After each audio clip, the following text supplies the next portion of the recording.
Kinilala ang GMA Network na nagdiriwang ng 75th anniversary ngayong taon bilang Best TV Station of the Year sa 38 PM PC Star Awards for Television.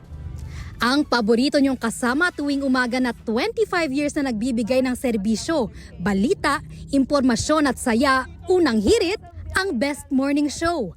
At ang mga host nito, ang Best Morning Show hosts. Kasi ito naman yung mga nagiging inspirasyon natin para mas lalo tayong pagbutihin natin yung ating trabaho. Especially ang unang hirit, alam mo naman, first thing in the morning, kung meron kang gustong malaman sa nangyayari sa paligid.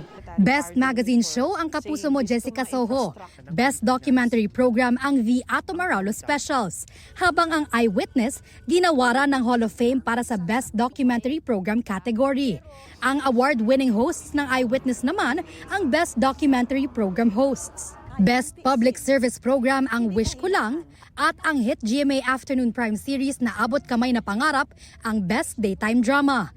Si Kapuso Primetime King Ding Dong Dantes ang itinanghal na Best Game Show Host.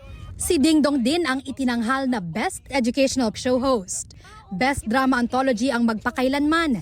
Wagi si Paulo Contis bilang Best Single Performance by an Actor para sa Magpakailanman episode na A Son's Karma. Sa isang episode din ng Magpakailanman na Inanakan, wagi si Gladys Reyes bilang Best Single Performance by an Actress. Best Comedy Show ang Pepito Manaloto Tuloy ang Kwento. Best Miniseries ang Walang Matigas na Pulis sa Matinik na Misis. Best Educational Program ang Born to be Wild.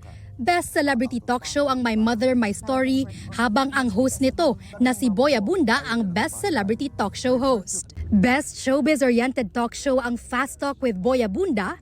Best Public Affairs Program ang Cayetano in Action with Boy Abunda. Ang mga host nito ang Best Public Affairs Program hosts.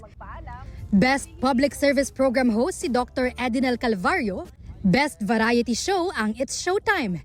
Best Talent Search Program hosts naman sina Julian San Jose at Braver Cruz. Tinanggap naman nina Barbie Forteza at David Licauco na kilala rin bilang Barda ang Herman Moreno Power Tandem Award. Gusto mo bang mauna sa mga balita? Mag-subscribe na sa GMA Integrated News sa YouTube at tumutok sa unang balita.